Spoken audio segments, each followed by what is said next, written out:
Hello students, चलिए आपका board का एग्ज़ाम आ गया है 2025-26 के लिए। मैंने आपको मैथमेटिक्स का कुछ इम्पोर्टेंट क्वेश्चंस लिखा है और इसके टाइप्स मैंने लिखे हैं। अगर इस टाइप के क्वेश्चंस आप पढ़ के जाते हैं तो आई श्योर कि आप ज़रूर ही पास हो जाएंगे मैथ्स में। अब आप पहले टाइप का क्वेश्चन देखिए जल्दी से कि prove that √2 √3 are 5 minus √3 as an irrational number. इस टाइप का कोई भी नंबर, जैसे अब ये नहीं कि √2 या √3 पूछा जाएगा या 5 माइनस √3 पूछा जाएगा। इस प्रकार के जितने भी क्वेश्चन तुम्हारी बुक में है, कहीं भी तुमको मिलते हैं, वो तुम उसको सॉल्व कर लो। मोस्ट इंपॉर्टेंट क्वेश्चन आता है, ज़रूर पूछा जाता है। इतने सालों का अनुभव है मेरा, मैं बता रहा हूँ, इसमें से ज़रूर क्वेश्चन पूछा जाता है, कभी मिस ही नहीं होता, ज़रूर पूछा जाता है। दूसरा टाइप का क्वेश्चन पूछा जाता है, find the HCF and LCM of the two numbers like the. मैंने एक नंबर लिखा है 42 और 70। ऐसा ज़रूरी नहीं है कि यही पूछा जाएगा, लेकिन इस प्रकार का जरूर क्वेश्चन पूछा जाता है जिसमें आपको एचसीएफ दे दिया जाएगा, एलसीएम दे दिया जाएगा, या फिर दोनों का प्रोडक्ट पूछ लिया जाएगा, या दो में से एक नंबर दे दिया गया या एलसीएम दे दिया गया, यानी कि 2-3 चीज़ें दे दी जाएंगी और उनमें से एक पूछा जाता है। इस प्रकार का क्वेश्चन जरूर पढ़ लेना, मोस्ट इंपॉर्टेंट होता है, ज़रूर पूछा जाता है, एकदम कन्फर्म है, पूछा ही पूछा जाएगा, no doubt about that. Doubt मत करना इस पर। Find the zeros of a quadratic polynomials like the x square minus 6x plus 5। ये जरूरी नहीं है कि x square minus 6x plus 5 पूछा जाएगा, लेकिन इस प्रकार का कोई भी क्वेश्चन, कोई भी एक इक्वेशन दे, पॉलिनोमियल दे करके उसमें आपको वो वेरीफाई कराएगा, किसका, रिलेशनशिप को और जीरोज़ को और उसके कोफिशिएंट्स को। जैसे alpha plus beta equal to minus B upon A, alpha into beta equal to C upon A. ऐसे अगर क्वेश्चन जरूर पूछा जाता है, ठीक है। आपको इनका फैक्टराइजेशन करना रहता है और अक्सर इनके जीरोज़ को निकाल करके उसको वेरीफाई करना रहता है। इस टाइप का क्वेश्चन जरूर पढ़ लेना, मोस्ट इंपॉर्टेंट होता है, जरूर पूछा जाता है। अगर क्या है, solve a pair of the linear pair equations using the substitution method और द एलिमिनेशन मेथड। ये भी मोस्टली पूछा ही गया है। इस टाइप के 2 क्वेश्चन दे दिए जाते हैं, 2 इक्वेशन दे दिए जाते हैं, उनको पूछा जाता है। तीसरा, ये 5वां जो मैंने लिखा है ना, ये कभी मिस ही नहीं हुआ। एक नंबर में तो ये जरूर ही पूछा जाता है। के की वैल्यू निकलवाता है तुमसे, find the value of the के इफ द इक्वेशन।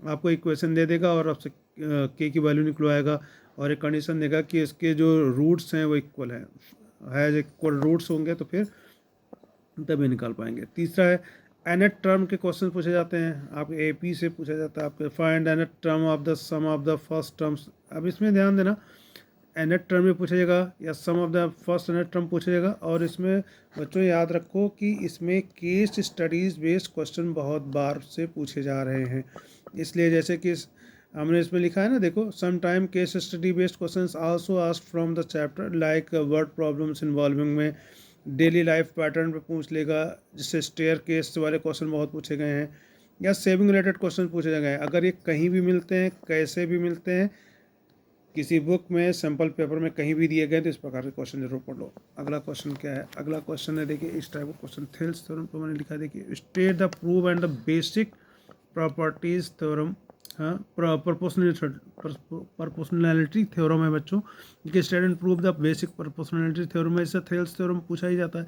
अगर थेल्स थ्योरम के कहीं भी क्वेश्चन मिलते हैं, एक तो पहले थेल्स थ्योरम तैयार कर लो। दूसरा, थेल्स थ्योरम से रिलेटेड कहीं भी क्वेश्चन जो तुमको मिल रहे हैं उनको सॉल्व कर लो, क्योंकि ये जरूर पूछे जाएंगे। Solve problem involving the similar triangles and the area ratio वाले क्वेश्चन जरूर पूछे जाते हैं। तीसरा, prove that the length of a tangent circle से पूछा जाएगा कि prove that the length of a tangent drawn from an external point to a circle are equal. इस टाइप का क्वेश्चन, ये वाला क्वेश्चन भी बहुत इंपॉर्टेंट है, अगर आप पढ़ लोगे तो मोस्ट इंपॉर्टेंट है, क्वेश्चन आएगा जरूर, बिल्कुल समझ लेना, ठीक है। तीसरा है, use the section formula to find the coordinate जिससे जरूर पूछा जाता है, कोऑर्डिनेट्स आपसे निकलवाता है वो।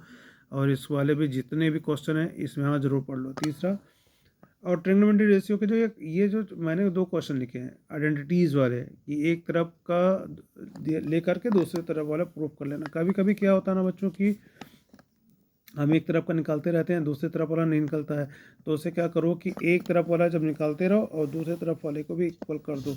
इस टाइप के जितने भी कॉम्प्लेक्स वाले क्वेश्चन हैं उनको जरूर पढ़ लो। तीसरा है, बीपीटी का थ्योरम जरूर पूछा जाता है, direct proof of the basic proportionality theorem, BPT जरूर इसको लगाओ, अगर लगा ही लिया होगा तुम लोगों ने, लेकिन इसको फिर से एक बार रिवाइज कर लो।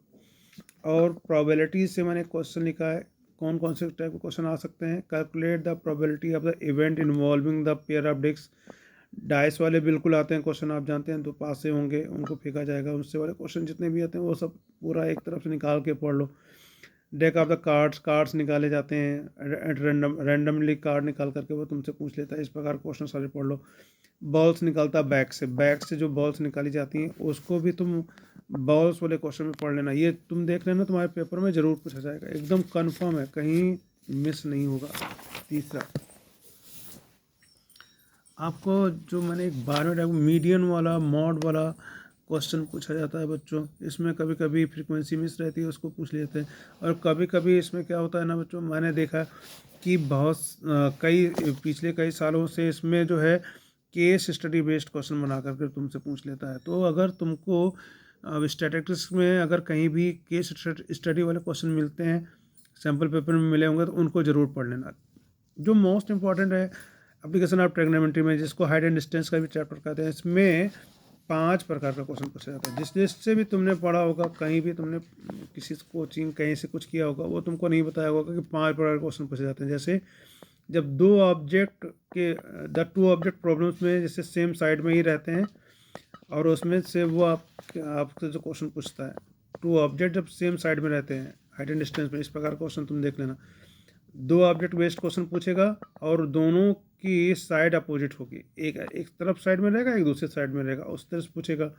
तीसरा, मूविंग ऑब्जेक्ट वाले क्वेश्चंस, यानी कि चीज़ें मूव कर रही होंगी और उससे based question height and distance में पूछा जाता है।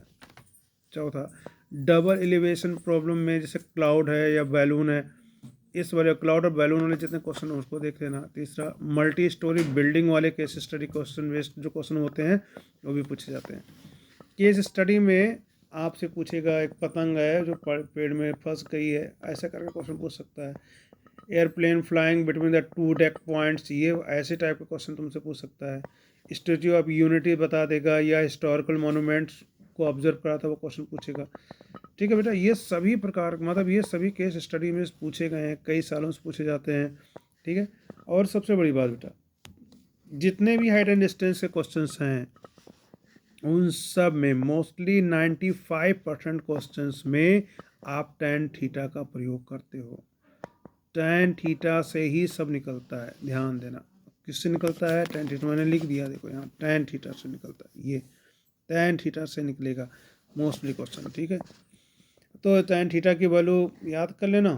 tan theta equal to tan 30 equal to 1/√3, tan 45 equal to 1 and tan 60 equal to √3।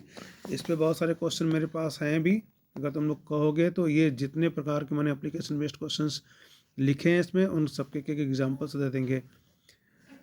तो अगर तुम लोग इसको पढ़ के जाते हो तो डेफिनेटली तुम्हारा कंपार्टमेंट तो आएगा नहीं, बहुत अच्छे से तुम पास हो जाओगे। मतलब ये उनके लिए है जो बिल्कुल जिन्होंने पढ़ाई वढ़ाई नहीं की है, और जो पढ़े भी हैं उनके लिए भी है। अब वो अगर सब नहीं पढ़ पा रहे हैं तो मोस्टली जो है एग्ज़ाम में जाने से पहले इसको ज़रूर रिवाइज कर लें। ठीक है बेटा, थैंक यू।